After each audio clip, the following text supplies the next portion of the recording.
I don't know. Oh, thank you. I was just told that recording is in progress, which kind of gives it away. I would think that people would know if they hear this show that it's not live. So I'm actually live right now. I'm alive and you're seeing me in my present. But the interesting thing is through this vast technology, all these technological advances, we're recording. So what you will be hearing is not me live, but no telling what I'll be doing whenever you are watching this. So I don't know, just I'm being just a little bit silly maybe, but I thought we might kind of take a little bit different approach tonight because we try to take serious topics and we are very serious about life and about our approach to life. And there's so many things going on in the world today, and especially in our country, that so many of us are alarmed about. That uh, we try to spend a lot of time talking about these topics and at least throwing our ideas out there. But tonight, I thought we might take a little lighter approach, possibly. Uh, I made a comment last night, and it's very important to me. Um, I'm a little different than certain people's approach. Some people just like to shock and to maybe insult and throw things out there to make people look foolish. Well, I've discovered that most of us don't need any help looking foolish. Uh, we manage to do that ourselves with very little encouragement or anyone else having to do it for us. And if we take ourselves too seriously, then we forget that sticks and stones may hurt my bones, but not words. I know I'm not quoting that exactly right, but just trying to make a point here. If we get too light skinned and get offended over everything, which is, as I see it, one of the issues of today, that's kind of a problem. As a matter of fact, they're trying to enact laws pertaining to that, which is absolutely absurd. I got a better idea. Get a little thicker skin, and I can say that. I think I'm qualified to say that. And like I said, maybe a little bit random tonight, but we'll take a little lighter approach. And one of the thoughts I had was talking about, our lives up until now. I mean, how did we get to where we are now? And part of it has to do with when I was young, when I was, say, in elementary school. I had curly hair, which was kind of different, and I actually was cross-eyed. One eye kind of looked one way, and the other one looked another. And I had surgery, and they fixed that, which was wonderful. I would thank my parents again for that, but they're both in a better place, as we like to say. But I can't remember a time when I wasn't given nicknames, and I won't say most of them were good or most of them were bad, but a lot of them were meant to hurt me, to belittle me or make fun of me. And unfortunately, I'll be honest enough about it. I got involved in the same thing. I would make fun of uh, kids that I thought were goofy or whatever. And I was a kid myself, so I didn't know how things worked. That maybe everybody didn't have as good an environment to grow up in as I did. But anyway, back to the current. If you, I mean, I would say I have the advantage here because I did grow up with those kind of challenges, and eventually they worked in my favor when my curly hair got curlier and kinkier. I rode a bus, and the bus driver was one of my schoolmates' mom. And every morning I'd get on the bus, it'd still be dark outside. And, I was just kind of, no kid really wanted to be up at that time, but you're getting on a bus to ride to school.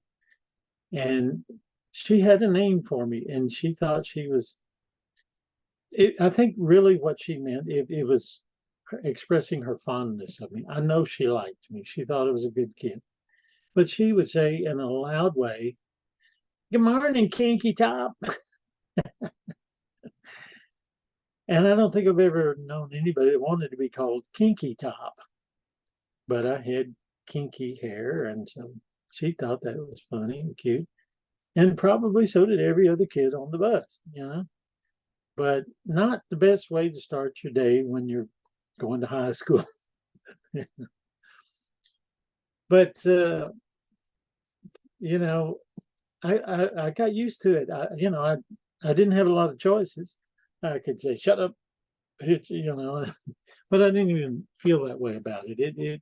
It bothered me, but like I said, I knew she liked me, and that it was a term of fondness coming from her. So I just put up with it. Other times I would just turn things around. I'm going to go ahead and say the word because this was a very real thing. I had a kid that called me nigger hair. And I corrected him every time he said it till he quit saying it. And I said, that's Negro. Because I didn't like the term, even in those days. This was in the 60s, but I thought that was offensive. Not that I was being called that myself, but to use the term. And so I'd correct him. And you could call me Negro hair all you wanted because my hair was like that. So there's ways to turn those things. So anyway, I wasn't really planning on getting on this topic, but taking things lightly, I guess I did. And sadly, even though to me this is a light topic, for a lot of people, this is the big issue of today. You call me by the wrong pronoun, I will sue you. I may look like a guy, I've got a mustache, but if I identify as something else, you need to find out and you need to call me. I mean, just to me, what a waste. Is that we don't have anything more important going on than that? I'm a little concerned. But like I said, I kind of probably lost where I was thinking about going with this thing. But uh, I don't know. There's just, like I said, there's things we can talk about that aren't quite so serious or earth shattering. And let me just go back to something that Terry and I were kind of alluding to before the show started, and maybe we can have a little fun with it. I don't know if we have any Pentecostals watching, and I don't want to be offensive there. At one time, I thought that there was a legitimate thing uh, in certain circles, and I was in one of those circles where you would hear someone, as the Bible says, speak in tongues. And I actually memorized one of them. I heard it said 2, 3 different times, and it was pretty easy to memorize. And it was just jumbled up words that maybe, I don't know, maybe I should ask Dr. Jones about this just for the heck of it. I can pretty much restate the exact words that were said, and I heard them said by different people. I mean, verbatim is the same. I wouldn't call them words, but uh, syllables with a kind of a vowel sound put together. Could have been words from another language, maybe from 2 or 3 different languages, just by accident. But anyway, it'd be interesting to know if they meant anything, or if there's any way to determine that there's actual meaning to the sounds that were made. But what would happen is in these circles, according to the scripture, there were tongues and then there were interpretations. And so someone would blurt something out, and in different circles, sometimes it got really crazy from what I understand. I don't think I've heard that people would cackle, they would crow like a rooster. So, it's really random stuff. Um, and but then someone would interpret that, and thus saith the Lord type thing. And this particular phrase that I learned I never tried it that way, and it never. For some, it seemed like they would kind of go into a trance, just like close their eyes and just kind of blurt it out. Others just it seemed like it just kind of came out naturally. But usually, someone else would something would come to mind, and they would say it as if that's the interpretation to that um, tongue, depending on which Bible version you read. Some would say tongues, others would say languages. And in some circles, it was a heavenly language, that there was no earthly language equal to it. Others would say that it was a foreign language, that that person that was speaking it had never learned. So that was the phenomenon, that was the miracle, that you were speaking a language that you did not know and someone else would have to interpret. But that would be pretty easy to determine if I said was saying like wear your snowshoes, or buenos noches, then if someone interpreted that as being thus saith the Lord, um, that's not the correct interpretation of that particular language. So you could easily determine whether there was anything to this or not. But I think just for the fun of it, and keep in mind, I'm not making fun of anybody. It's just something stuck in my memory. And I say it every once in a while just for the fun of it. Sean Condidi Abid Liasi Liasi. Yeah, that was I heard that I don't know, maybe half a dozen times, and each time it had a different interpretation.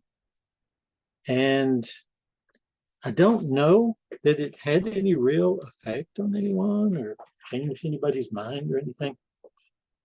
I look back on it, and to me, it's more of a thing that you so wanted to be involved in the supernatural. You wanted some sort of evidence that there was a God present, that his presence was there, and that you wanted to sense something. And I'll admit, I'll be honest about it.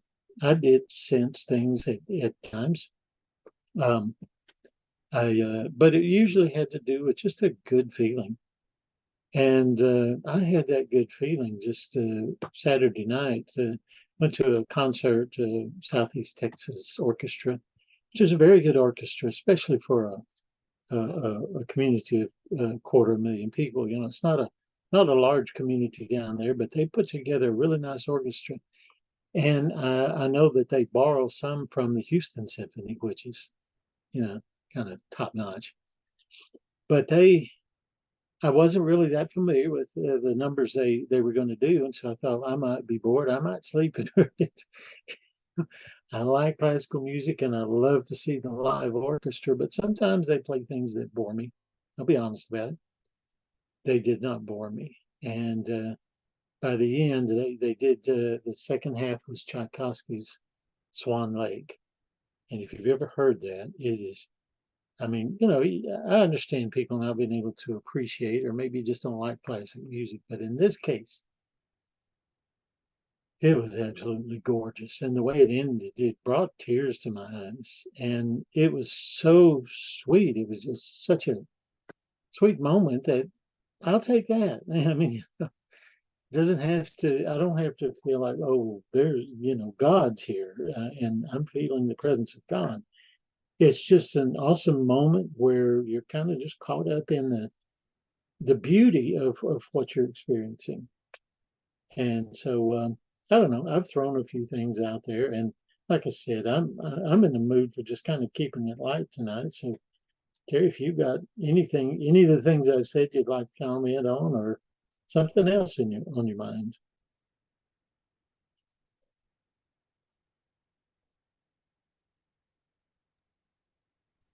We had a bit of a time getting on the air this evening, so just trying not to have another time. I was looking up a couple things because I'm sure there are some people that may hear this that know nothing about what you're speaking about. So I was Okay. just looking up the reference. So the first time this phenomena was ever supposedly encountered, and I'm trying to pull it up in the New International Version, and it's just being a little leap to make sure that I can't get it away from King James, because that would be too easy. So, second chapter of Acts, and by the way, the second chapter of Acts is one of those phrases, for anyone that doesn't know this, is one of those phrases that is used commonly in the church. There was a music group called the Second Chapter of Acts. Yeah, yeah, they lived Dramatic suggestion is, yeah, this is the deliverance to the delivery, more correctly, to the new church, which is a little group of people in the upper room, if you will, of this gift. And it came on the day of Pentecost, on a Jewish holiday. So I'm going to just read it from the book. So Acts chapter 2, verse 1, when the day of Pentecost came, they were all together. By the way, I was going to read this in King James. I thought, I speak King James, but that's gibberish to a lot of people. So here we go. New International Version. When the day of Pentecost came, they were all together in one place. Suddenly, a sound came like the blowing of violent wind came from heaven and filled the whole house where they were sitting. They saw what seemed to be tongues of fire separated and came to rest on each of them. All of them were filled with the Holy Spirit and began to speak in other tongues as the Spirit enabled them. Now, there were staying in Jerusalem God-fearing Jews from every nation under heaven. When they heard this sound, a crowd came together in bewilderment, because each one heard in their own language being spoken. Utterly amazed, they asked, aren't all these who are speaking Galileans? How is it then that each of us hears them in our own native language? Parthians, Medes, Elamites, residents of Mesopotamia, Judea and Cappadocia, Pontus and Asia. You want to have a hard time reading a sentence? Read that one. Phrygia and Pamphylia, Egypt, and the parts of Libya near Cyrene, visitors from Rome, both Jews and converts to Judaism, Cretians and Arabs. We hear them declaring the wonders of God in our own tongues. Amazed and perplexed, they asked one another, what does this mean? Some, however, made fun of them and said they're just too much wine. Then Peter stood up in the 11, raised his voice and addressed the crowd. Fellow Jews, and all you who live in Jerusalem, let me explain this to you. Listen carefully to what I say. These people are not drunk as you suppose. It's only 9 a.m. No, this is what was spoken by the prophet Joel. And he quotes Joel, in the last days, God says, I will pour my spirit out on all people. Your sons and daughters will prophesy. Your young men will see visions. Your old men will dream dreams. Even on my servants, both men and women, I will pour out of my spirit in those days, and they will prophesy. I will show wonders in heavens above and signs of blood and fire. The sun will be turned to darkness and the moon to blood before the coming of the great and glorious day of the Lord. And everyone who calls on the name of the Lord will be saved. Fellow Israelites, listen to this. Jesus of Nazareth, a man accredited by God. I'm trying to decide where I should stop, and I probably should stop there, at least on the matter of tongues. But later on, and a lot of stuff happens. A lot of it's detailed in Acts, which is not that big of a read if you really want to talk about the entire written history of Christianity, other than what you can extrapolate from the letters that come later in there. That's pretty much, you read through Acts and you get the whole story. And in 1 Corinthians 13, it's mentioned because the church kind of took that, and as you were suggesting, Daryl, and got kind of carried away with what they were doing, and then some of them were just faking it. But they were, I remember hearing people talking about faking it so that, until you believe, which sounds like really bad advice for anything. But and in verse 1, 1 Corinthians 13, if I speak in the tongues of men and angels and do not have love, I am but a resounding gong and a clanging cymbal. If I have the gift of prophecy and can fathom all mysteries and knowledge, and I have faith that can move mountains, but I do not love, I am nothing. If I give all I possess to the poor and give over my body to hardship that I may boast, but do not have love, I gain nothing. And it breaks into the thing that people read at weddings about love. Love is patient, love is kind. It does not envy, it does not boast, it is not proud, and so on. So I'm not going to belabor that any further, but I think it puts some context to the whole thing. And I look back and Daryl's gone. So, hey, Dr. Jones, if you're there, if you want to kick in and say something, that'd be great. Otherwise, I'll just talk to the screen because that's what we do here. But this idea that we could have access to this. I'm just going to take a look at it. Hopefully Daryl will come back, and he probably won't hear any of this, but you said you had a good luck when you did the show alone in the past to me a while back. So here I am doing the show alone about a really difficult subject to talk about. I was in I came into the church because I encountered supernatural things, and I didn't believe in anything, and I was running into things. I sort of was running into things, and I was poking and prodding around in the occult. And I prodded a bit too much, and stuff started to happen, and I really questioned my own grasp on reality. It got precarious, and I just wanted it to stop. And one night I was out on the road, and I decided I was going to end my life and get away from it. It was that bad. And I didn't do drugs. I wasn't drunk. I didn't have, suicidal thoughts as a rule, but I couldn't get away from this stuff. And I called out for help on the road because I was driving very fast and toward a curve, and I intended to end my life there. And I got that help, and I pulled over on the roadside, and it was super late at night, far north Minnesota in the country. And I prayed, first time ever. Didn't really, call God by a title.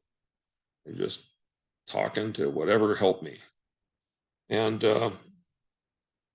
life got better that night. And I asked for some guidance. And I went back that evening and slept like a baby the rest of the night, got up and went home the next day. And I was still at my parents' house, and they weren't there. I went to work, and I came home from work, and this local church came, knocked on the door, and there was half a dozen, well, maybe 4 or 5 people. They had determined the day before in an evening service on Sunday that they were going to go about the neighborhood and canvass the neighborhood to talk to people, and everyone had closed the door in their face until they got to my house. I didn't close the door in their face. I said, well, I was just praying somebody would come here and help me out. And they looked weird, and they came in the room. They talked to me. I was very open, very receptive. I would have believed anything at that point because I was deathly afraid, and the fear just vanished from me the day before. So they had made me go through the mandatory prayers touching the 4 points of the spiritual law. And didn't mean anything because I had already done that. Whatever it was, I was done the day before. I started to go to church there, and they were kind of cold, and I learned more about what they were. Okay, they were a local church, but I wanted to see something that was in motion. And I already was spending time in Bethany Fellowship because I was working there. So I started going there, and they had numerous services during the week and the weekend and the other, and they had Bible study, adult Bible studies, and they even had prayer, and they on your knees on the floor for about an hour. And I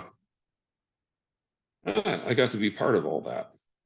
And I do say I got to be part of all that because there were people there that believed in speaking in tongues and prophecy and miracles, but they weren't quite as overt, and they were a ways from where I lived. And at that time in South Minneapolis, where I lived, not far from George Floyd mess, Jesus People Church had opened up, and they were just exploding away. And a friend invited me to go there. And I remember he didn't warn me. He just took me to a service, and he said, "Well, I'm gonna, we'll just go through." So they're kind of vocal, but just sit back and watch. So I thought, well, that's fine, because I mean, I was a believer, pretty green, but I was a believer, and I sat back in this service, and I was just watching what they were doing, and they had, singing really loudly and standing up and clapping their hands at times and things like that. And the slow songs, they sway back and forth. And he leans over to me because he knew the pattern that they used. He said, "Did you ever hear anyone speak in tongues before?" And I said, didn't have any idea what he was talking about. And then the next thing, somebody stood up and blurted something out. It sounded like a real language, but no, didn't know what it was. And then somebody followed it up with what they refer to in there as an interpretation. There's other places in the Bible that refer to how you're supposed to do that. So the guy stood up and did the interpretation, and then somebody else spoke. And I think they did 3 or 4 times, probably. It was pretty lengthy. And I'm sure it seemed longer than it was, because I was like, well, I don't know how much of this I should believe and how much I shouldn't believe, but it was interesting to watch that happen and to experience that. But the thing of it is that it wouldn't have mattered if people stood up and muttered in church. It mattered if something happened. And I started to, and I didn't take anything away from that, and I wasn't persuaded of anything from that, other than that was different. Because long ways from the Lutheran church, where you knew when you were supposed to stand up, sit down, and what you were supposed to say. So I went back for a while, and I eventually became a member there, and I eventually became a home Bible study leader there, and I eventually became a missionary candidate there, and I went to their Bible school. Put real time and real effort into becoming ready to go on the mission field. And through that whole time, there was a lot of things that occurred. I think it was Daryl was getting to. There were a lot of things that occurred that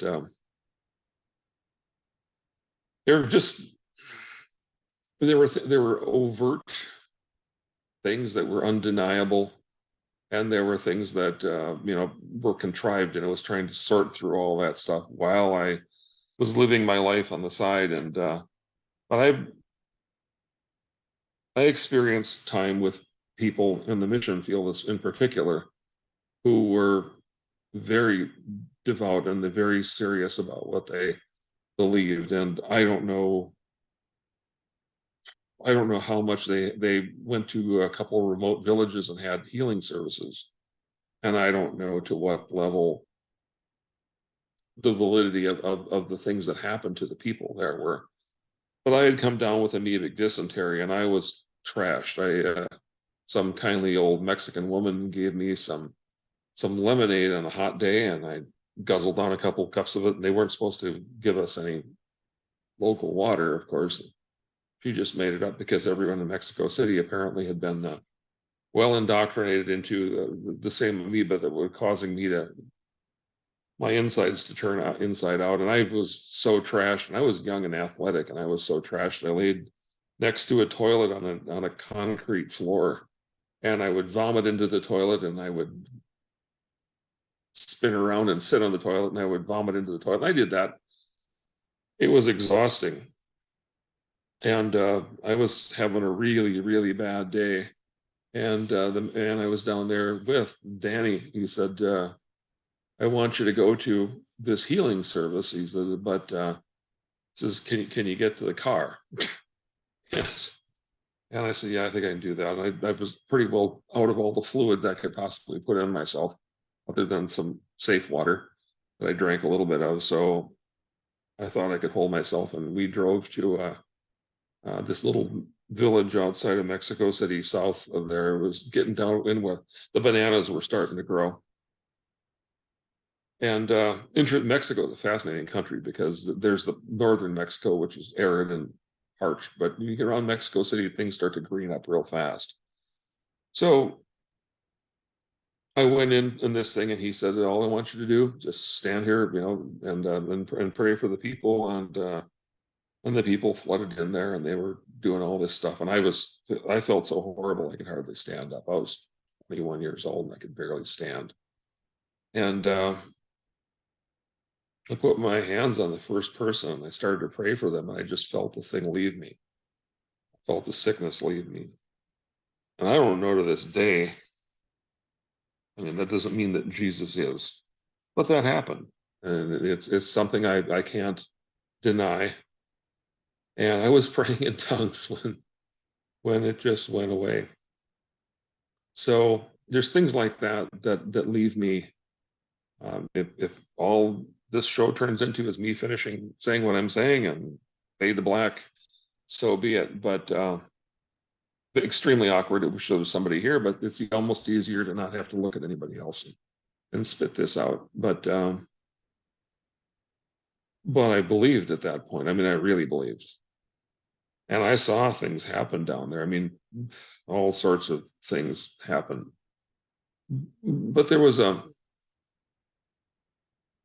in the absence of the skepticism that has crept across America like a cancer, there was even in that, and it was beginning in America at that time, but none of that existed in Mexico at all. Mexico had the Basilica of Guadalupe, and I remember going in there, and I knew a lot of symbolism because I'd been studying the cults and the occult before I was in the church. So I knew that a lot of their symbolism dated back to pre-church era in Mexico, and a lot of it went all the way back to the Aztecs and the sacrifices they used to do, and it was pretty scary stuff that I saw displayed by the Catholic Church, not the least of which, since I'm telling stories, what the heck, maybe Daryl will come back, maybe not.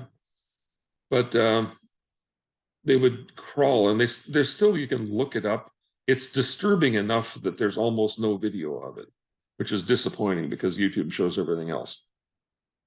But people will crawl over the heavy cobblestone. Well, it's kind of greased because of what people have done to it over the years, but these roughly interlocking stones, and they would crawl across that on their knees. And if you've seen, like, remember in Breaking Bad, in the series Breaking Bad, they had a couple depictions of people crawling. You know, a person in a suit gets out of a car, folds up his jacket and gets down and crawls. And the people were crawling, but the proper way to crawl, if you're penitent Christian, is with your hands clasped like this. So you put all the weight on your knees. And I remember seeing trails of blood. They had stones that were stained with blood, and there are trails of blood on the stones that lead up to where the people were. And just individual people stuck out in my mind. One of them being this woman who was, she had 2 little kids with her, and she shoes, and her knees were just bloody pulp, and she had the kid, she'd raise her knee to go forward, and the kid on the right would pull the shoe out from underneath her knee and stick it where her knee was coming down. And I looked up, and I mean, she is 150 yards away from the church still, and it didn't look like she could go on. And I remember trying to tell her that she was forgiven, and she was crying, of course, for more than one reason, I'm sure. And she didn't want to quit crawling because she felt that that's what God was asking of them. And I don't know that I've ever seen that anywhere in New Testament or the Old or whatever, but that was Mexican Catholicism in the 70s. So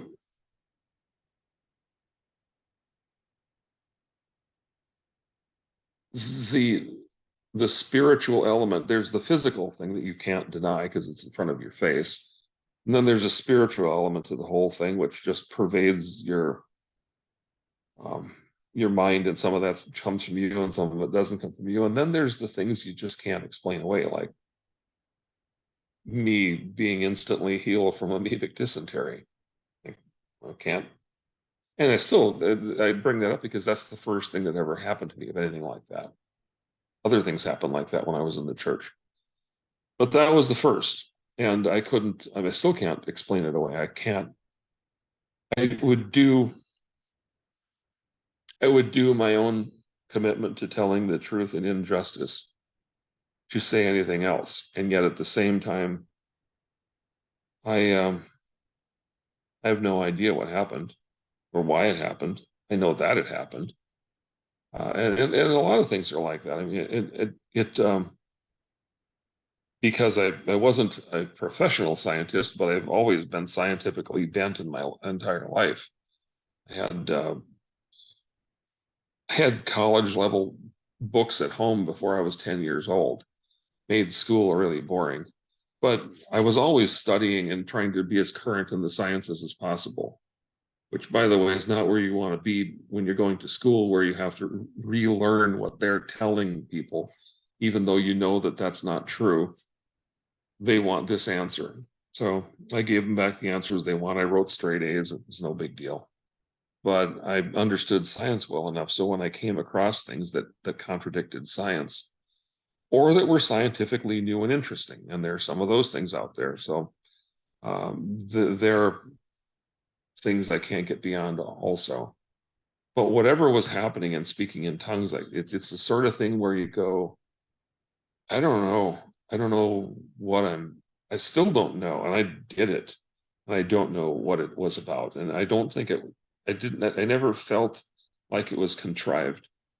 And I never felt like being the guy that stood up in church and doing it. I just felt like it was something that the moment would require. And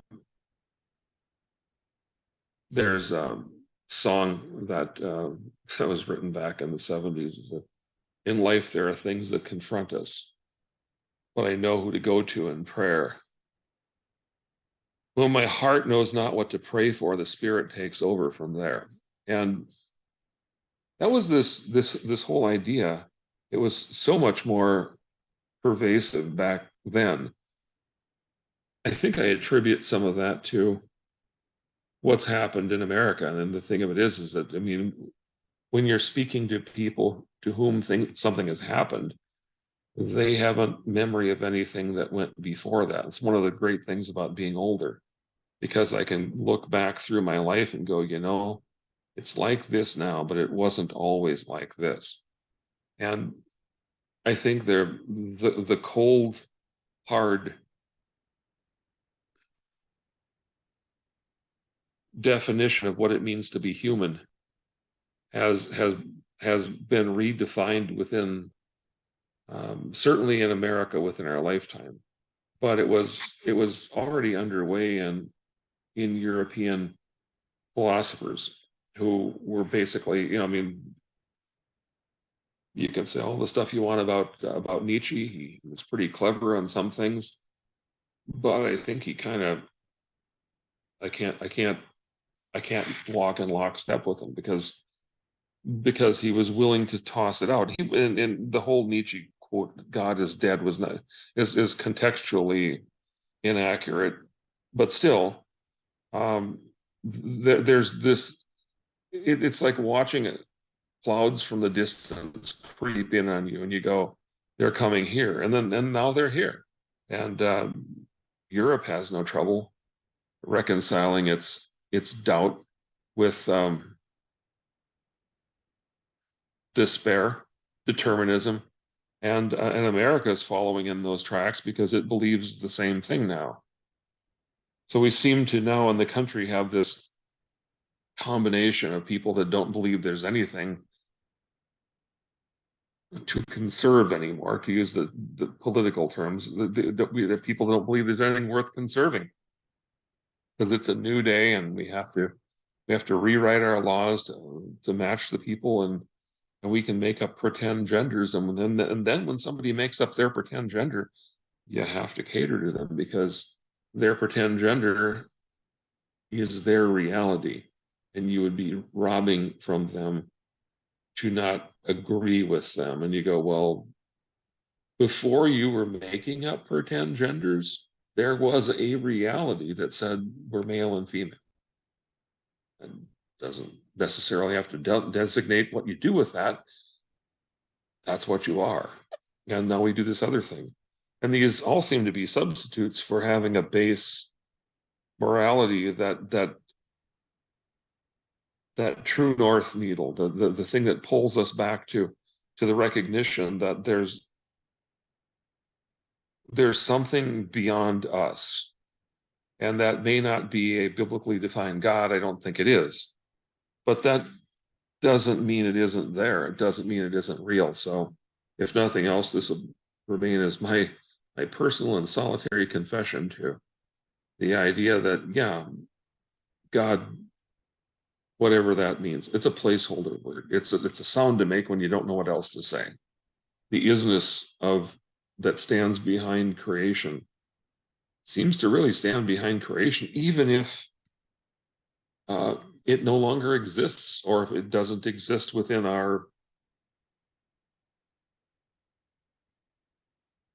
within the parameters of our senses. It seems to be there. I don't think it has overwhelming concern if we say bad words. I don't think it has an agenda for us. I don't think, but I think that we benefit when we recognize it, and I think we are forever scarred when we deny it, just because somebody said something bad to us in church one day. I had a lot of bad things said to me in church, and I left church, maintained my own morality and my own integrity. And I figured that, said, I remember saying, because it was a very church-like thing to say, that, if God can't meet me in the wilderness, then I guess I was wrong. And I've never felt so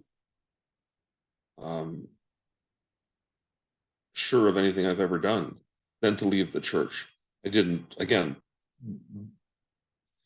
I wouldn't say no malice, because there was a little bit of that, but mostly it was just hurt that that they turned their back on me in a shocking rejection ceremony. Because when you leave the cult leaves you too.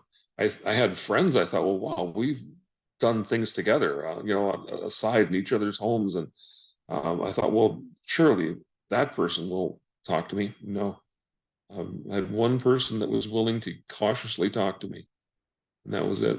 So I went from being fairly well known in a fairly huge church to being nobody, and having alienated myself from all people who weren't in the church, pretty much on my own in the world. I had to find a way to move ahead with that. So when Daryl has talked in the past about leaving, and I can feel for him, because I understand that when you've got yourself that involved, you kind of have to take an adamant stand against it.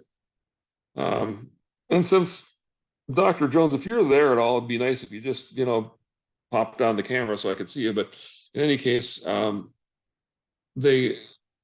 got involved when I got into Facebook. I got involved in the Richard Dawkins, they called his group, I don't know, Truth and something like that. It didn't matter, because they weren't.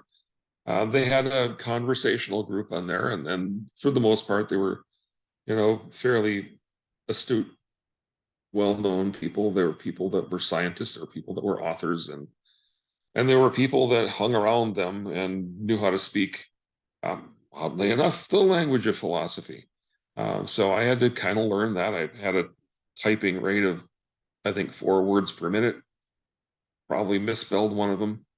Horrible typing skills. Now I'm up to about 40. Still can't hit the letter S, because I've sprained my little finger too many times. I hit it and it doesn't register, so I have to go back and fix that. But so with a typing rate of about 4 words per minute, I start writing paragraphs to these people. And I wasn't defending Christianity, but they were defending atheism, big A atheism. as I've called it before. And I remember thinking, well, these are scientific people. These are people that have written books, published books. They'll certainly recognize some things. So I tried to bring, because one of the things they called themselves was about science. So I tried to bring matters of science to them, and a couple scientific things that happened, discoveries, if you will, that come to mind. One of them was, I've mentioned a few things to them, but one of them was the Rodin coil, RODIN coil. It's a pretty weird little electromagnetic device, and it's like what you'd do if you were winding a coil to use in a motor or a transformer, but it isn't either one of those things, and it isn't connected the way those things are in Rodin. He believed in helical math, toroidal math, as he called it.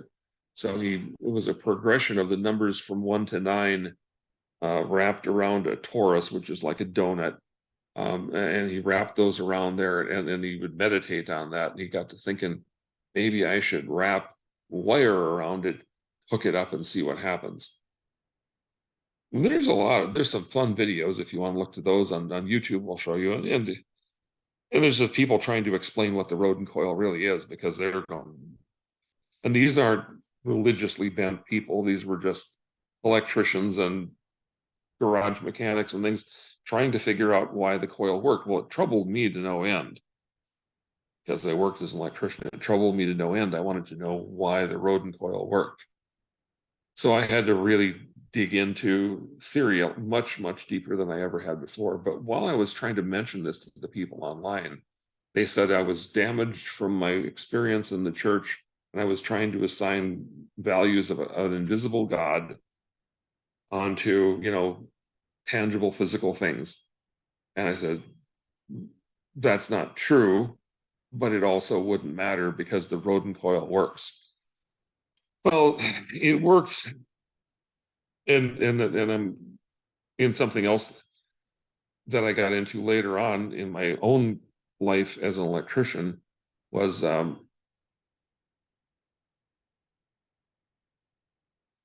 the presence of harmonic frequencies that were different from the frequency distributed in 3-phase, not the other ones, but in 3-phase AC circuits. And they learned over time, and through much travail, and through people like myself getting in the face of the real scientists. The real scientists had to concede that there were additional frequencies that self-generated within 3-phase systems, which, by the way, sounds like magic, and it works like magic, and it works every time. So it isn't magic, and they just rewrote the whole code in the mid-90s because of that discovery. And that was about concurrent with the Rodin coil, which I just thought was interesting. And Rodin, he was a hippie in Sedona, Arizona, with his toroidal math, and so he was offered a check for $100,000 for his discovery. He took it, vanished. You can build them in your garage, but you'll never hear about them anywhere. And I'm sure somebody out there is trying to figure out what to do with it, or has figured out what to do with it. But it had all sorts of weird qualities to it. You'd put a neodymium, however you say that word, magnet in the circular magnet in the middle of the coil and energize the coil, and the magnet would levitate and spin at a ridiculous speed. Little things like that, because it was tracking what the effects of the coil, because the coil just hooked up as nothing. So I was accused of being religiously minded on that by scientists and people like that, who were wrong about me, but they were also wrong about the coil, because it turns out the coil did work, but they were so well informed about their scientific bents that they couldn't bother to look at the thing and realize it worked for garage mechanics too. It didn't just work for people who believed in something, but the assignment of if you will, guilt, because in their minds it's guilt.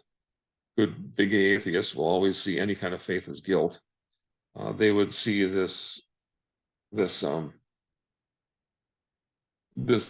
effect that was happening whenever you, and there was various things you could do with the coil. You could run motors off of the thing. You could do all sorts of stuff. And the weird thing about it is that when you used to run small motors, you could put one small motor on it, and it would it would decrease in power that it was consuming. And you put two small motors next to it, and it would decrease again, even though it was running two motors. You put three small motors next to it, and it would decrease again. And you go, this is getting weird.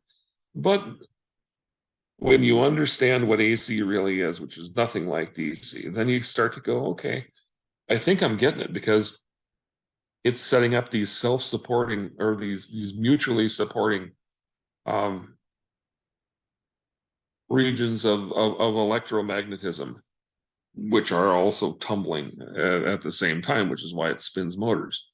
So it made sense, but it's still one of those really difficult things to conceive of. And I've worked on this most of my life, not the last few years, but so another one that came up was, and people may have heard of this, is the diamagnetic levitation. No, this isn't, not magnetic levitation, which is something that has been done to make it easier to move things, which is pretty cool. But diamagnetic levitation works on diamagnetic substances. In other words, the things, organic things like fruit and frogs and things like that. And they use it small items, but it would they would power up a circular magnetic coil, and the magnetic flux, the heavy magnetic flux that was generated by these things would literally lift up and levitate small organic objects in the middle of the small coil. And I got the same response from them, because this was new. It was cutting edge experimental science, and nobody knew what was going on, and nobody thought that you could levitate anything. And all of a sudden people were levitating strawberries and frogs and little pieces of fruit, things like that. And they said, well, that can't possibly be true. And you see a frog hovering in midair, moving its legs, trying to swim. It was pretty weird stuff. I can understand it. But the thing of it is, once again, this all flowed back to what I understood as something real. I mean, it wasn't magic. It was, you had to delve pretty deep into theoretical AC theory, or redundance, to make sense of it. But when you understood AC theory, not the kind they teach in the schools, really falls short, but the kind that the people who are really digging in have gotten to, it made sense. And I thought, well, this is cool. And they did the same thing again. And that's when I decided I could no longer be part of that group, because I didn't find the mind of the atheists who were in there to be scientific whatsoever. I found them to be just another pack, another clan, and I was already trying to get out of that. So I say all that to say, I understand what really weird things, because frankly, living things levitating is not something you see every day, but you can do it. We can literally physically make it happen. Basic physics. Kind of stood on its edge, but basic physics nonetheless. And this actually occurred.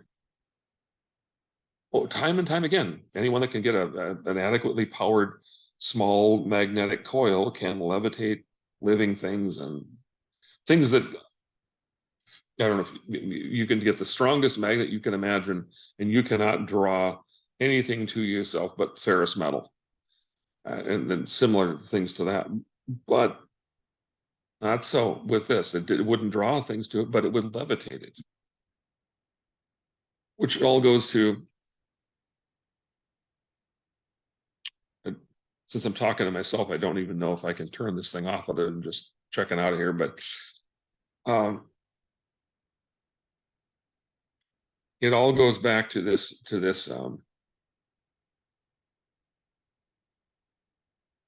how far down the rabbit hole of theory do you want to go? We have a crazy complex universe, and this is part of it.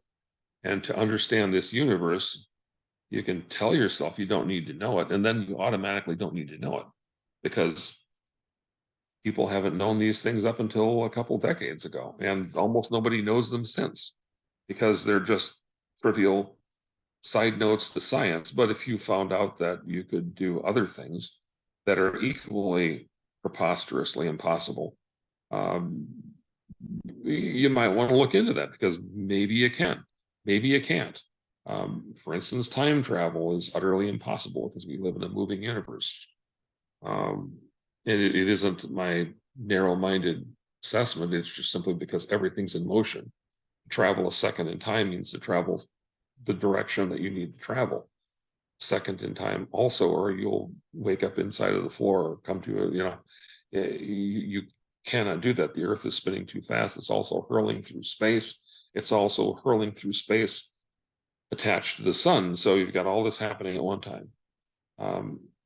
Time travel is impossible, but diamagnetic levitation is. Time travel is impossible, but the Roden coil can have a subtractive effect on the power it consumes based on adding more work to it. And that's crazy. That's physics gone backwards, apparently, but it works. Again, whoever bought that, the plan for it or the rights to it, has never released them. So you can build one in your garage. Be kind of fun to do if you had the money to waste on the materials just to prove it, or you can just look to the other people who have done it over and over and over again for the last 20 years and see it done there. Speaking in tongues, what does that have to do with it? I don't know. Things happen. Usually they don't, because people are faking it, but things have happened. I would be failing my commitment to trying to tell the truth to say I didn't believe that it occurred, because I saw things happen. I just don't know what I saw. I have no idea what drove it. But it's the sort of thing that I'll probably go to my deathbed never knowing what it was. And a good Christian would say, well, that's because you're denying Jesus Christ. No, it's because that's not it. I'm pretty sure that's not it at all. But it doesn't mean something didn't happen. I'd like to know what happened, and maybe someday we'll work that one out. But in the meantime, we have no idea. Again, Dr. Jones, if you're there, if you could come on and shut this down. Otherwise, I'm going to just sign off. But thanks for the opportunity to speak. It's been a weird show, and anyone that gets to see this, hopefully somebody will. I hope this means something or nothing else. You got to hear me try to read the Book of Acts in a different version than I've ever seen it before. Have a good night.